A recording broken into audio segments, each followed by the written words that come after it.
اللہ الرحمن الرحیم، السلام علیکم۔ آج ہم بات کریں گے علوم القرآن از تقی عثمانی تقی عثمانی دامت برکاتہ مالیہ، اور یہ سوالات ایم اسلامیہ جو ہے نا اس میں القرآن کے بارے میں بھی ہے، انٹرویوز کے بارے میں بھی ہے، پیپر کے بارے میں بھی ہے، ہر چیز کے بارے میں کافی جانکاری اس میں انشاءاللہ ویڈیو میں ملے گی آپ کو، اور آپ اس کلاس میں بھی ہمارے ساتھ لگے رہیں۔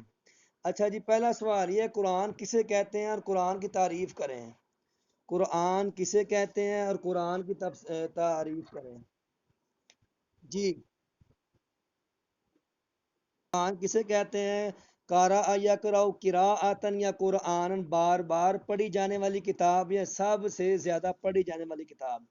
اور اس کی تعریف یہ کریں گے، القرآن جو ہے نا المنزل علی الرسول المکتوب فی المصاحف المنقول الینا نقلا متواترا بلا شبہۃ۔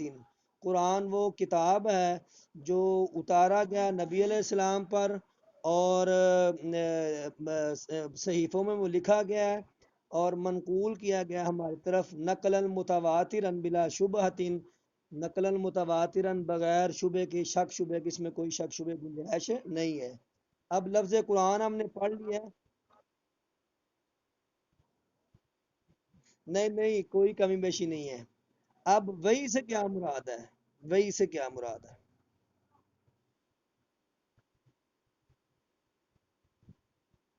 اچھا، جب ایک بندہ بات کر رہا ہو نا باقی سن لیں، وہی کسے کہتے ہیں؟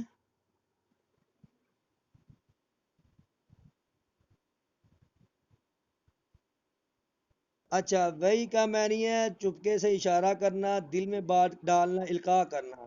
ایک ہے وہی، ایک ہے اوحینا۔ قرآن پاک میں دونوں لفظ استعمال ہوئے ہیں، اوحینا اور وہی میں کیا فرق ہے؟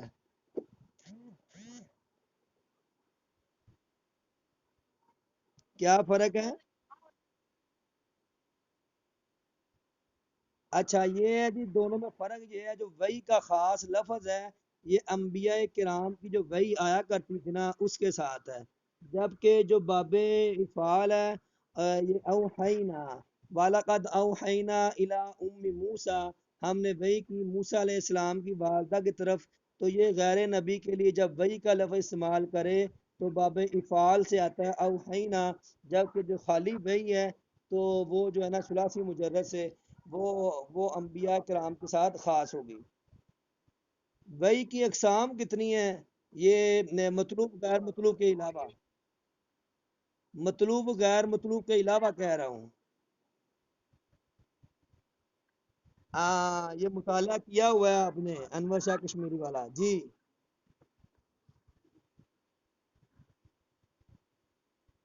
ہے نا، انور شاہ کشمیری رحمۃ اللہ کے نزدیک تین ہیں جی: کلامی، قلبی اور ملکی۔ ٹھیک ہے، تو کلامی اور قلبی اور ملکی۔ قلبی تو یہ ہوگی کہ دل میں اللہ نے کوئی بات ڈال دی، اور جو کلامی وہ ہوگی کہ جیسے کوئی غیب سے آواز آئی، غیب سے کوئی آواز ہے، جیسے جیسے موسیٰ علیہ السلام کو آواز آئی تھی، ٹھیک ہے، اور جو ملکی ہے وہ فرشتے کے ذریعے آپ علیہ السلام پر آپ علیہ السلام پر وحی کا سلسلہ چلتا رہا۔ ایک دن آپ لیٹے تھے تو آپ کا سر مبارک ران پہ تھا، کس کی ران تھی وہ؟ نہیں، حضرت زید بن ثابت، حضرت زید بن حضرت زید بن ثابت رضی اللہ تعالیٰ عنہ فرماتے ہیں، ایک بار وہی آئی تھی تو میری ران پہ آپ کا سر مبارک تھا، تو مجھے ایسے لگا جیسے احد پہاڑ رکھ دیا گیا ہے۔ تو یہ وہی اصل میں یہ بات چل رہی ہے وہی کی، تو وہی کے ریلیٹڈ جتنی چیزیں ہیں نا وہ ہم ڈسکس کر رہے ہیں۔ تو سب سے مشکل ترین وہی کون سی تھی؟ جو سب سے مشکل ترین وہی یعنی آپ علیہ السلام پر آتی؟ جی سل ایک جی، سلسلۃ الجرس کہتے ہیں گھنٹی کی آواز کا آنا، یہ ٹن ٹن کی آوازیں سنائی دیتی، فرمایا سب سے مشکل جو وحی کی کیفیت کی میرے پر یہ ہوتی ہے، کون سا فرشتہ جو وحی لے کے آتا اور صحابی رسول کی شکل میں آیا کرتا تھا؟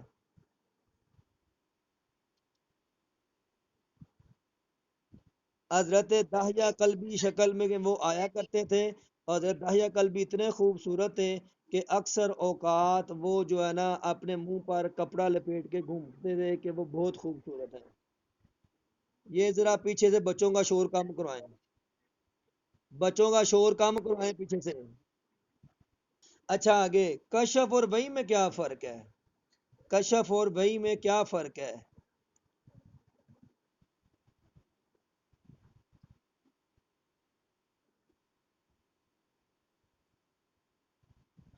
اچھا، اس کو یہ کہیں گے کہ جو کشف ہے یہ انبیاء اور غیر انبیاء دونوں کے ساتھ خاص ہے، جبکہ دونوں کے ساتھ، جبکہ وہی صرف انبیاء کے ساتھ ہے،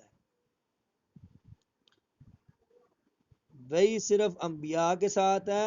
جو کشف کا مطلب ہے القاء کرنا، دل میں بات ڈالنا، کوئی بات جو سمجھ نہیں آ رہی اشارہ ہو جانا، ٹھیک ہے، کھولنا، تو یہ جو ہے نا یہ غیر نبی اور نبی اس میں شامل ہے۔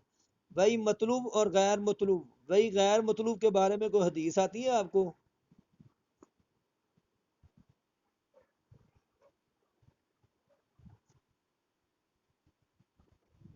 جی، الصوم لی وانا اجزی کے وانا اجزا،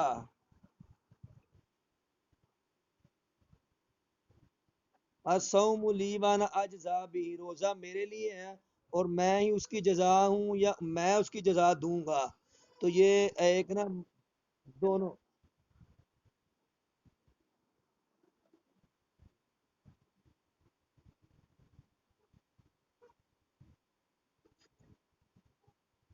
وہی غیر مطلوب کہتے ہیں حدیث قدسی کو ہیں؟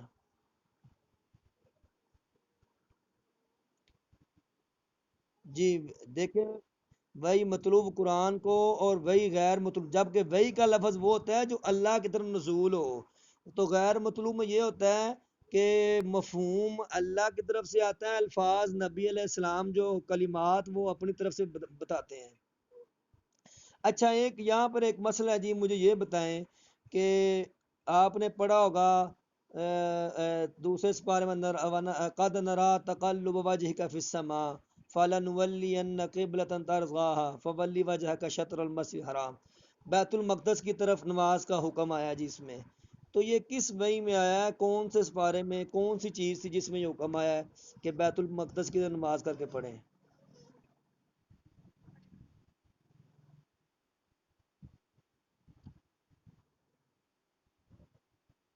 اچھا سورہ، میری بات، یہ میری بات، سورہ بقرہ میں جو حکم آیا نا وہ ذرا سن لیں، وہ قد نرا تقلب وجهك فی السماء، اللہ فرماتے ہیں ہم دیکھتے ہیں کہ آپ کا چہرہ بار بار آسمان کی طرف اٹھتا ہے، تو یہ جو وہی نہیں تھی آئی، یہ بات ہو رہی تھی یہاں پر، یہ نماز کے اندر ہی آپ کو اللہ نے القاء کیا تھا، جس کو کہیں جی اللہ نے آپ کو نماز کے اندر ہی حکم دیا تھا آپ ایسا کریں۔ پورے قرآن میں بیت المقدس سے اس طرح منہ کرنے کا حکم واضح طور پر کہیں نہیں ہے، یہ جا کر ان آیات کو دوبارہ پڑھ لینا، ٹھیک ہے؟ تو یہ نہیں نہیں، ادھر سے ادھر، ادھر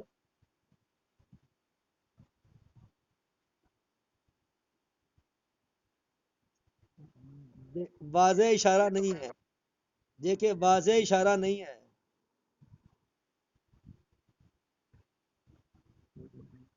میں آپ کو بتا رہا ہوں، آپ کوئی بھی تفسیر اٹھا لینا، اگر وہاں پہ یہ لکھ دیں وہ مفسر کہ یہ واضح اشارہ ہے تو مجھے بتا دینا۔ اچھا آگے، اگلا سوال یہ ہے کہ آپ کے فرائض منصبی کیا تھے؟ آپ کے فرائض منصبی کیا تھے؟ آج دو تین انٹرویوز بھی کرنے ہیں، ذرا کم ڈسکس کیے، دو آپ کے فرائض منصبی کیا تھے؟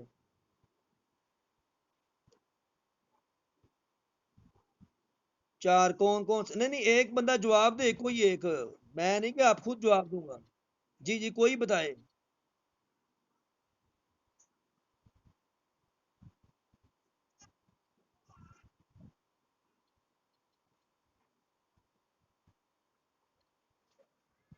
جی، یتلو علیہم آیاتکا ویعلمہم الکتاب والحکمت ویزکیہم، تو یہ ہے. اچھا، آپ یہاں سے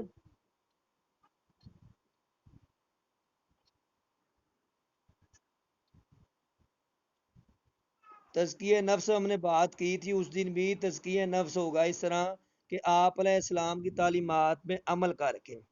نمبر دو، سنت پہ عمل کر کے. نمبر تین، علماء جو اپنے زمانے کے جو ایک پائے کے عالم دین ہیں، وقت کے اولیاء ہیں، ان کے ہاتھ پر بیعت کر کے ان کی صحبت میں بیٹھ کے.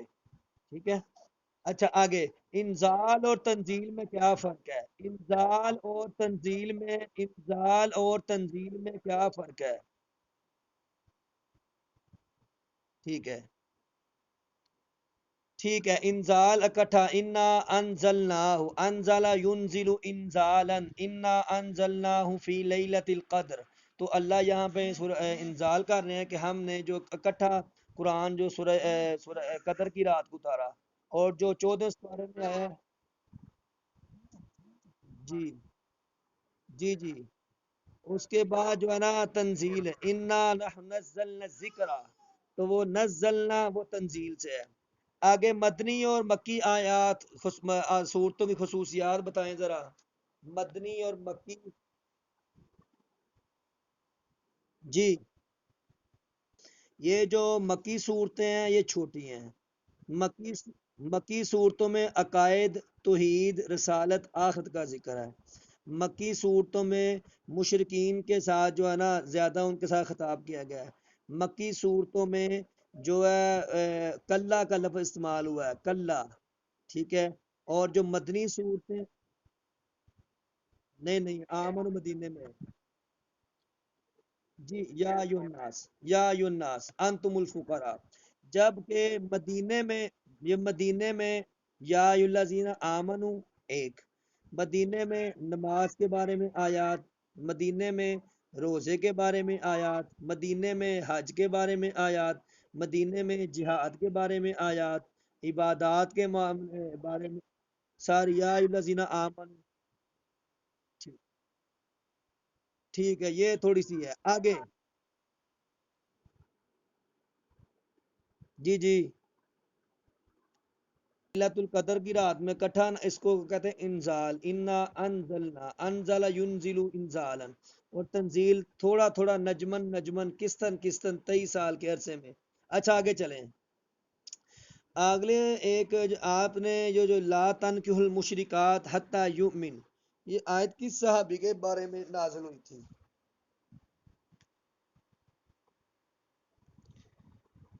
اچھا، اور کوئی؟ یہ یہ مرثد، یہ مرثد بن ابی مرثد غنوی ہے. اور یہ مدینے سے مکے میں آئے تھے. ان کی ایک نا عورت کے ساتھ عاشق مشوقی تھی، تو اس نے کہا آؤ میرے ساتھ کچھ کرو. تو اس نے کہا نہیں، ہمارے درمیان اسلام حائل ہے. تو پھر اس نے اناک نامی عورت تھی، اناک نامی. پھر آپ علیہ السلام نے ان کو آیات سنائی. تو لا تنکحوا المشرکات حتی یؤمن. اچھا، مایوس عورت کہتے ہیں جس کو عدت نہ آتی ہو. مایوس عورت جس کو عدت نہ آتی ہو، اس جس کو حیض نہ آتا ہو، اس کی عدت کتنی ہے اور کس سورہ میں اس کے بارے میں ذکر آیا ہے؟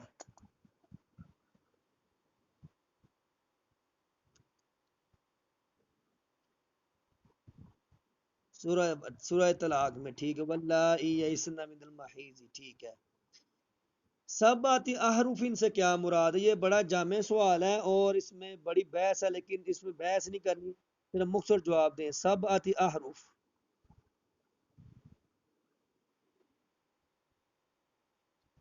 نہیں. جی. اچھا، یہ بہترین جواب ہے.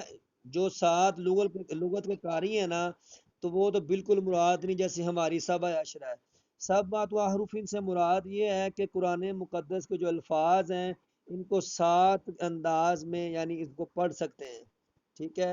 اور یہ جو ہمارے پاس قرآن پاک ہے یہ جو ہے نا قرأت حفص ہے.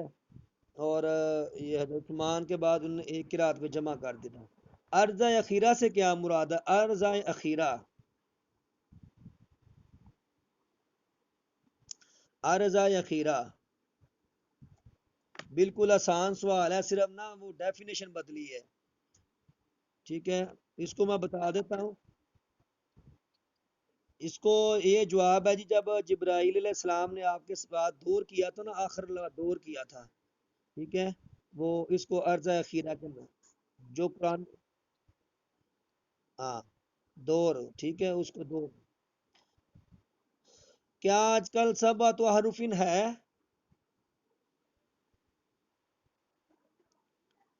اچھا، نسخ سے کیا مراد ہے؟ اس کی کتنی صورتیں ہیں تو بتائے گا؟ سب سے پہلے نسخ کی تعریف کرنی ہے. ہلا ہلانا.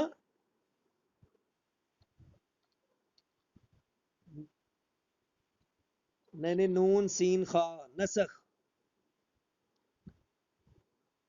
اس کا مطلب ہے رفع الحکمی، جو حکم کو رفع کرنا، بشر الحکمی، شرعی حکم کو کسی دوسری شرعی حکم کے ساتھ رفع کرنا، یعنی ایک حکم کے ذریعے دوسرے حکم کو زائل کرنا.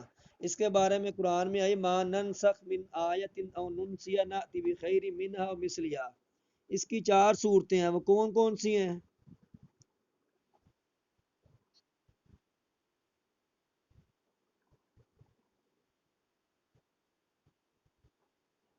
اس کی بالکل آسان چار ہے، وہ ایسے یاد کریں ترتیب سے. نسخ بالکل، نسخ قرآن بالقرآن ایک، نسخ سننا بھی سننا دو، نسخ قرآن بھی سننا تین، نسخ سننا بالقرآن چار. لیکن شوافے کہتے ہیں جو نسخ قرآن بھی سننا ہے یہ جائز نہیں، نسخ قرآن بھی سننا ہے یہ جائز نہیں، کیوں نہ کہ وہ قرآن ہے اور یہ سنت ہے. یہ کہ نہیں، وہ کہتے ہیں، نہیں، حناف کے نزدیک چاروں صورتیں ہیں، لیکن شوافے کہتے ہیں تین صورتیں بنیں گی، چوتھی صورت نہیں بنے گی. وہ کہتے ہیں چوتھی صورت جو ہے نا، جی جی، وہ کہتے ہیں جو نسخ القرآن بس سننا، یعنی قرآن کو نسخ کرنا سنت کے ذریعے، سنت کا درجہ کم ہے، قرآن کا زیادہ ہے، تو ایک کم درجے والی اس کو کیسے کرے گی؟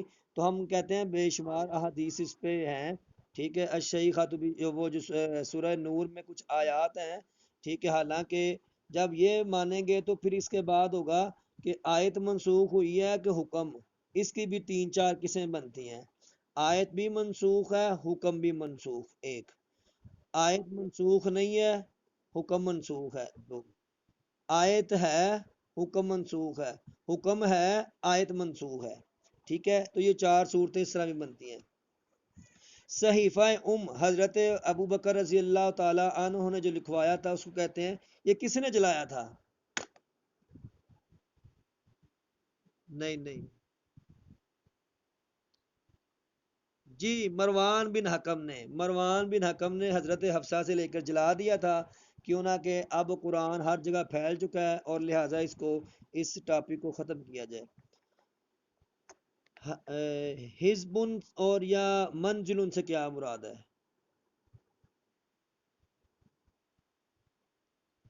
ہاں، حزب بھی کہا جاتا ہے، حزب بھی اور منزل دونوں یہ لفظ ایک ہی ہیں. حضرت انس رضی اللہ تعالی عنہ کا تعلق کس قبیلے سے تھا؟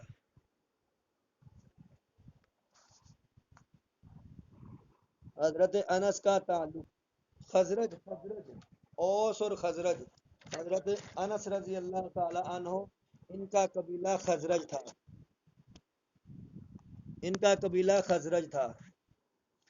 اگلا سوال، آپ کا ذکر بائبل میں آیا فار کلید کے نام سے، بائبل کی کس کتاب میں آیا ہے؟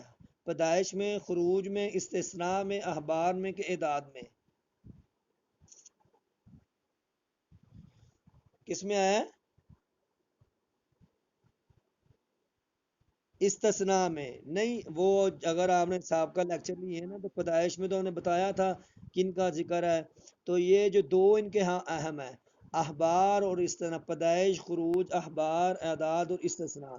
استثناء میں ان کے جو مذہبی قوانین کس میں ہیں؟ اور اس احبار میں مذہبی ہیں، اور استثناء میں کون سے ہیں؟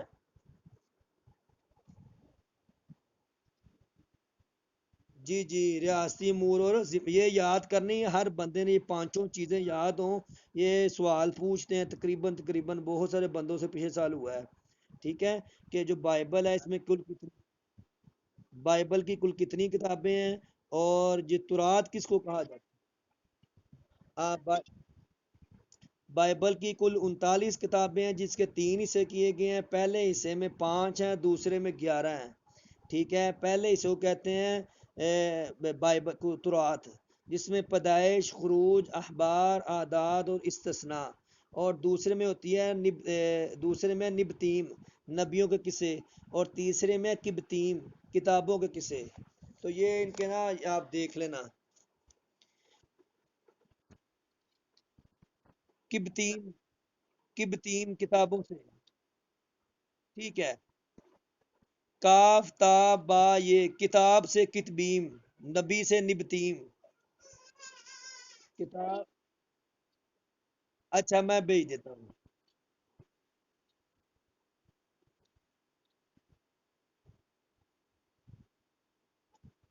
نہیں نہیں، یہ دونوں مانتے ہیں، یہودی بھی مانتے ہیں، عیسائی بھی مانتے ہیں۔ اچھا آگے، آپ علیہ السلام نے جب آپ کا دور تھا اور غلبت الروم آیات نازل آئیں، تو کتنے سالوں بعد یہ پوری ہوئی تھی؟ 7 سال بعد، جبکہ ظاہری اسباب نظر نہیں آ۔ اس کا ایک واقعہ بڑا دلچسپ ہے، شاید آپ نے سنا ہو۔ حضرت ابو بکر کی شرط لگی تھی ایک یہودی کے ساتھ یا کافر کے ساتھ، تو اس نے کہا تھا نہیں دیکھنا، جو ہے نا رومی ہاریں گے اور ایرانی جیتیں گے، ٹھیک ہے۔ تو انہوں نے بھی شرط لگائی، تو غلبت الروم فی ادن الارض وہم، آگے کیا آیت ہے کہ ادھر ایک لفظ آتا ہے آگے، فی بضع سنینا، ہاں، تو انہوں نے آپ علیہ السلام سے فرمایا کہ میں نے نا 3 4 سال کی شرط لگائی، تب شرط جائز تھی، بھی حکم نہیں آیا تھا۔ تو آپ نے فرمایا تھا بضع سنین کا جو ہوتا ہے نا، وہ 3 سے 9 کے درمیان کا گنایا تھا، تم 9 سال کی شرط لگاؤ اور 100 اونٹ، ٹھیک ایسے۔ تو انہوں نے پھر اب بڑھا دی، تو 7 سال بعد وہ جو ہے نا تقریباً یہ فتح ہوئی تھی۔ آگے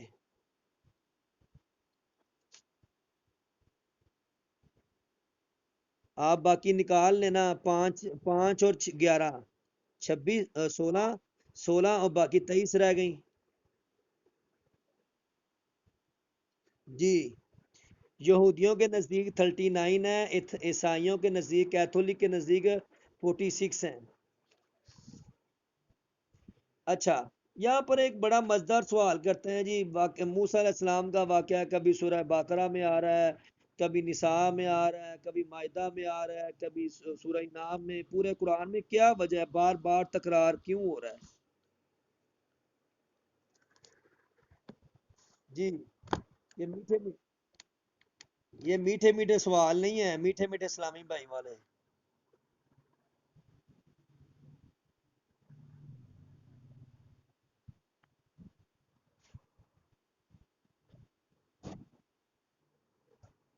نہیں، ٹھوس اور پائیدار جواب دیں۔ جبکہ آپ کو پتہ ہے کہ کسی لفظ میں بار بار آپ بات سنیں، ایک بندہ واقعہ سنا رہا ہے، وہ کہتا ہے میں گھوڑے پہ سوار ہوا، آدھے گھنٹے بعد پھر کہتا ہے میں گھوڑے پہ سوار ہوا، میں چاند گاڑی پہ سوار ہوا، میں ادھر سفر، تو وہ تکرار، یہ ایک تو یہ کہ جو اللہ بار بار اس واقعے کو تکرار لے کر کے لے کے آئے ہیں نا، اس کی ایک حکمت تو یہ ہے کہ قرآن پاک اکٹھا نازل نہیں ہوا، موقع کی مناسبت سے سمجھانا تھا، تو وہ موسیٰ علیہ السلام کی مثال دی گئی، ٹھیک ہے۔ جب بھی کوئی ایسے واقعات آئے تو اللہ نے ان کو سمجھانے کے لیے وہ واقعات نازل کرنے پڑے۔ نمبر دو، اگر واقعات کا تکرار تو ہے، لیکن اللہ نے الفاظ کا چناؤ اور کیا ہے، ٹھیک ہے۔ اگر سورہ شعراء میں دیکھیں الفاظ چھوٹے ہیں، سورہ باقرہ میں دیکھیں آیتیں لمبی لمبی ہیں، ٹھیک ہے۔ اور مگر یہ انداز بدلا ہوا، واقعہ اگرچہ ایک ہی ہے لیکن اللہ نے انداز اس کا بدلا ہوا ہے، اور سننے والے اور پڑھنے والے کو اکتاہٹ نہیں ہوتی، بلکہ کوئی نئی چیز ملتی ہے۔ تو یہ اعجاز القرآن کے بارے میں ہے کہ یہ بھی ایک اللہ قرآن کا اعجاز ہے کہ واقعہ ایک ہی ہے لیکن انداز بیاں اس کو چینج کیے گئے ہیں۔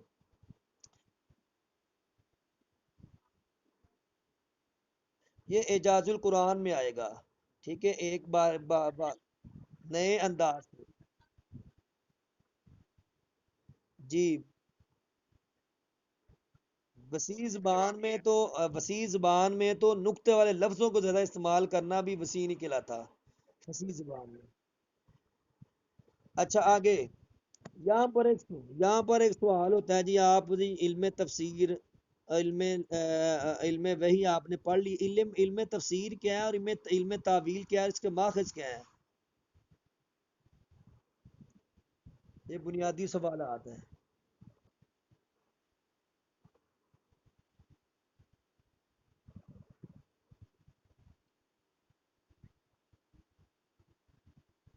عبید صاحب آپ بتائیں، عبید صاحب آپ بتائیں۔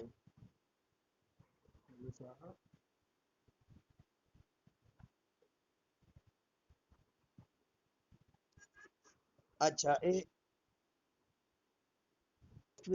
باب تفعیل سے ہے، فسرا یفسر تفسیرا، کھولنا، واضح کرنا، وضاحت کرنا، کھول کر بیان کرنا۔ اور تب اور یہ کھول کر بیان کرنا کیا ہوگا؟ قرآن حدیث قرآن حدیث اقوال صحابہ اور تابعین کے اقوال کے تحت جو تفسیر کی جائے اس کو تفسیر کہیں گے۔ جبکہ تعویل، تعویل کہتے ہیں کہ پلٹنا، لٹانا اور داخل کرنا۔ اس میں کیا ہوتا ہے، جو مفسر ہوتا ہے وہ تفسیر کے ساتھ ساتھ اپنا جو اس میں معنی اور مطالب جو ہے نا قرآن اور حدیث کی روشنی میں اس میں داخل کرتا ہے، اس کو کہتے ہیں تعویل۔ اب تعویل کی دو اقسام ہیں، پھر وہ آپ نے پڑھی ہیں، صاحب علم لوگ ہیں، کہ تعویل بالرائے جائز اور تعویل بالرائے ناجائز۔ تعویل بالرائے جائز کون سی ہے؟ وہ آپ کو پتہ ہے، تفسیر بیضاوی ہے، مفاتیح الغیب ہے، اور اس کے علاوہ یہ جو تفسیر صناعی ہے ساری بالرائے جائز ہے۔ بالرائے ناجائز کون ہے؟ مطالب الفرقان ہے، تفسیر القرآن العظیم ہے سر سید احمد خان کی۔ ہاں، وہ نہیں، الکشاف جو ہے نا وہ کلامی تفسیر ہے، اس میں علم کلام پہ گفتگو ہوئی ہے۔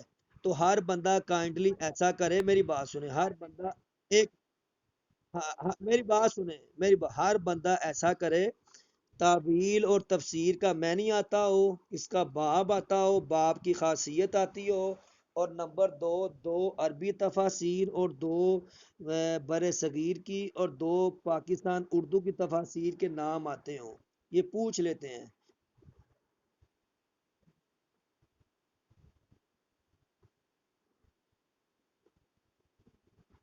یہ یہ عبید صاحب کے ذمے کے پاس خاصیت الابواب کتاب ہوگی، تو باب افعال، باب تفعیل اور باب افتعال، یہ تین چار بابوں کے ہمیں بتا دیں گے۔ باب مفعال ہے جو ہے نا، یہ جو باب مفعال ہے یعنی قاتل یقاتل مقاتلۃ، اس میں تو ہے باہمی لڑائی کرنا، تو یہ دو تین مجھے آتے ہیں۔ ہاں، باہمی جو ہے یہ کرنا۔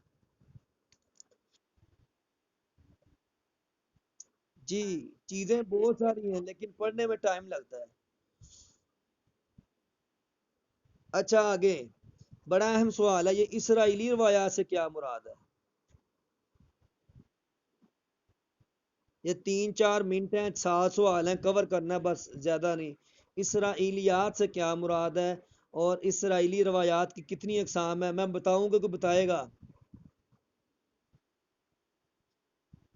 جی، اسرا اسرائیلیات کہتے ہیں کہ وہ روایات جو یہودیوں اور عیسائیوں کے ذریعے ایسے واقعات جو مسلمانوں کے اندر مسلمانوں نے اپنی تفاسیر میں داخل کر لی، ان کو اسرائیلیات کہتے ہیں۔ اس کی تین اقسام، بٹ صاحب کی کرتے ہو؟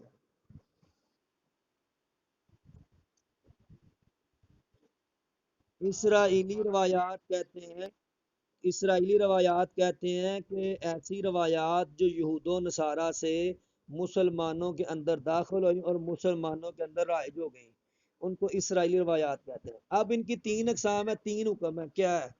اب ایک دو تین، پہلا یہ کہ وہ ان کی روایات جو قرآن کے بالکل موافق ہیں، مطابق ہیں، جیسے فرعون کا غرق ہونا یہ اسرائیلی روایات میں موجود ہے، تو قرآن بھی کہتا ہے کہ فرعون غرق ہوا، تو یہ ٹھیک ہے، یہ اس کو مان لیا جائے گا۔ نمبر دو، دوسری وہ روایات ہیں جو بالکل جھوٹی ہیں، جیسے ان کے اسرائیلی روایات میں ہے جی سلیمان علیہ السلام آخری عمر میں بت پرستی کی، یہ مسلمان نے یہ دین چھوڑ دیا تھا، تو یہ بالکل ناجائز ہے، اس کو نہیں مانیں گے۔ تیسری وہ ہے جی سلیمان علیہ السلام نے، یہ اسرائیلی روایات کی اقسام بتا رہا ہوں۔ اب تیسری قسم وہ، اور تیسری یہ ہے احکام عشرہ، تو اس کے بارے میں آپ نے فرمایا تھا لا تصدقوها ولا تکذبوها، نہ میں اس کی تصدیق کرتا ہوں نہ میں تکذیب کرتا ہوں۔ تو اب یہ ہوگا اسرائیلی روایات جو قرآن اور حدیث کے موافق ہوں گی ان کو مانا جائے گا، جو اس کے مخالف ہوں گی اس کا رد کیا جائے گا، اور جس کے بارے میں خاموشی اختیار کی گئی ہے ان کے بارے میں خاموشی اختیار کی جائے گی۔ تو یہ ہے جی تفصیل، باقی دو ایک منٹ ہے، باقی دو تین سوال ہیں۔ اسرائیلی روایات میں زیادہ کن سے آتی ہیں؟ وہ کعب بن احبار ہیں، وہب بن منبع اور عبداللہ بن سلام ہیں۔ آگے تفسیر کی اقسام، جائز و ناجائز کون سی ہے وہ ہم نے بتا دیا ابھی۔ زمین کا حرکت کرنا اور سکون کرنا قرآن کیا کہتا ہے اس کے بارے میں؟ اللہ کہتا ہے الرحمن علی العرش، کیا اس کے بارے میں کیا حکم ہے؟ تو فرمایا زمین ساکن ہے، حرکت نہیں کرتی۔ اسرائیلی روایات زیادہ تر کن سے آتی ہیں؟ وہ کعب بن احبار ہے، وہب بن منبع ہے، عبداللہ بن سلام ہے، اور عبداللہ بن عمر کا بھی کہیں ذکر آتا ہے۔ آگے الرحمن علی العرش استوى، فرمایا کہ رحمان جو ہے نا عرش پر مستوی ہوئے بیٹھے، تو اس سے کیا مراد ہے؟ تو بعض نے بڑی تعویلات کی ہیں، یہ ہے جی قرآن، یہ جو لفظ اس میں جو راج قول ہے وہ قدرت غلبہ ہے، یعنی اللہ کی جو قدرت غلبہ ہے نا، اللہ کی قدرت غلبہ اور اللہ کی کرسی وہ عرش پر ہے، ہر جگہ پہ اس کا حکم چلتا ہے، لیکن قدرت غلبہ عرش پر۔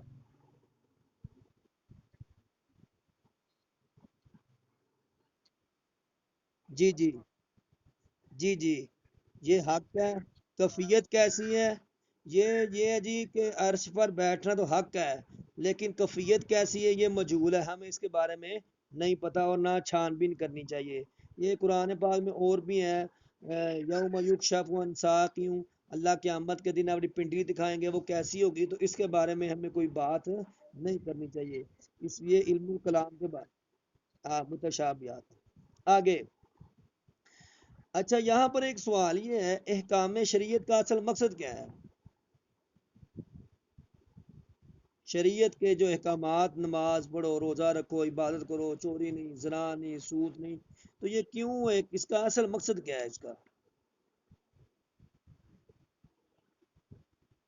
یہ جی آزمائش اور اتباع کے لیے، آزمائش اور اتباع کے لیے، یعنی اللہ نے یہ حکم دیے، اب اللہ یہ دیکھنا چاہتے ہیں، آزمائش کرنا چاہتے ہیں کون مانتا ہے اور کون نہیں مانتا۔ جی جی یہی ہے۔ ٹھیک ہے آگے، ٹھیک ہے جی۔ یہاں پر ایک اعتراض ہوتا ہے جی، اکرما جو مولا عباس ہے، یعنی عباس کے غلام تھے، ان کے جنازے میں چند لوگ تھے، دو چار پانچ دس، وجہ کیا بنی؟ اتنے بڑے بندہ ہے یہ، وجہ کیا بنی گی؟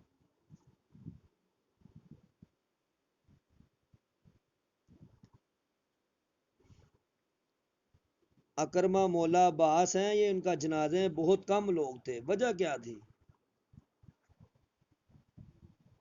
اور یہ بھی مشہور ہے کہ اس دن ایک شاعر فوت ہوا تھا، شاعر کے جنازہ کھچا کا بنا ہوا تھا، اور اس کے جنازے میں چند لوگ تھے، تو وجہ کیا تھی؟ پتہ ہے کسی کو؟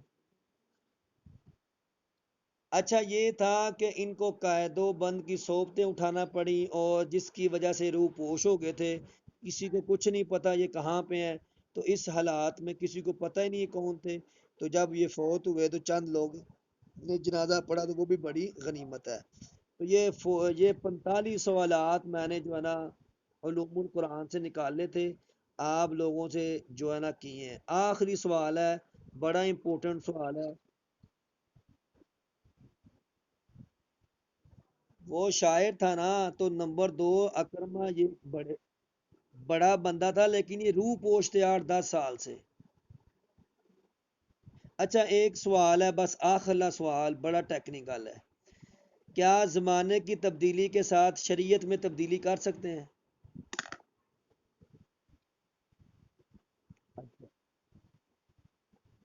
کیا ہو سکتا ہے پھر؟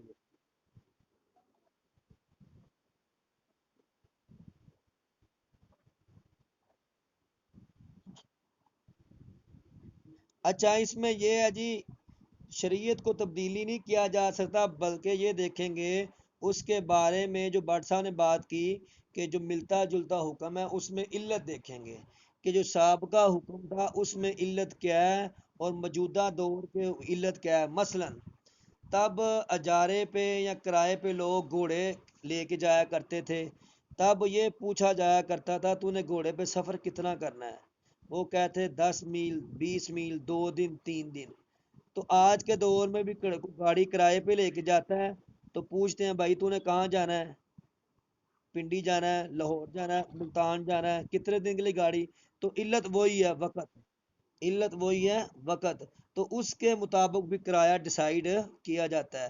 گویا کہ سابقہ حکم میں اور موجودہ حکم میں اگر علت مشترکہ ہوگی تو اس پر نیا حکم لگایا جائے گا۔ آج کی کلاس علوم القرآن میں ہماری ہوئی، اور امید ہے کہ بڑی اچھی ہوئی تھی۔ بڑی اچھی ہوئی ہے کہ نہیں؟